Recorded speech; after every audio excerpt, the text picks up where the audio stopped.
At sa iba pa pong ulat, mga pulis naman na nagtatrabaho bilang office personnel palalabasin na sa field. Ito po'y kasunod ng approval ng DBM na kumuha ang PNP ng higit 7,000 non-uniform police. Para po sa detalye, narito pong report ni Alvin Baltazara. Higit sa 7,000 non-uniform police personnel ang kailangan ngayon ng Philippine National Police. Sa gitna na rin ito ng target ng pambansang pulisya na palabasin ang lahat sa field ng trabaho'y paperworks at mapalakas ang visibility lalo na sa mga matataong lugar. Sa 7,400 NUP na aprobado ng DBM na kunin ng PNP, inaasang ide-deploy ang mga ito sa National Operation Support Units, Police Regional Offices na kung saan bukod sa mga clerical jobs, gagamitin din ng mga ito bilang IT experts at electronic communication experts.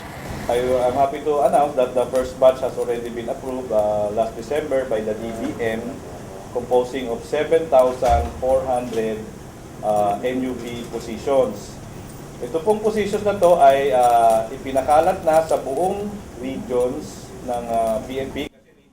Sa datos ng Directorate for Personal Records and Management o DPRM, pinakamaraming bakanteng posisyon para sa mga non-uniform police personnel applicants ay nasa Police Region 6, 7 at PNP Region 8. May ilan na ngang nagtungo sa DPRM sa Campo Crame at nagsisimula ng tumingin ng trabahong maaari nilang applyan. Okay lang daw kung medyo mapalayo, pero mas maganda sana kung makatsyempo ng malapit sa kanilang inuuwian. Mga administrative aid, hindi ko rin alam kung ano ibig sabihin. Pero qualify ako kasi hindi naman kailangan ng experience required. Paano kung itapong ka sa mga probinsya? Eh, okay lang. Okay lang. Okay lang. Sa trabaho. Wag daw masyado malayo, medyo malapit-lapit. Prefer ko sana within Metro Manila din.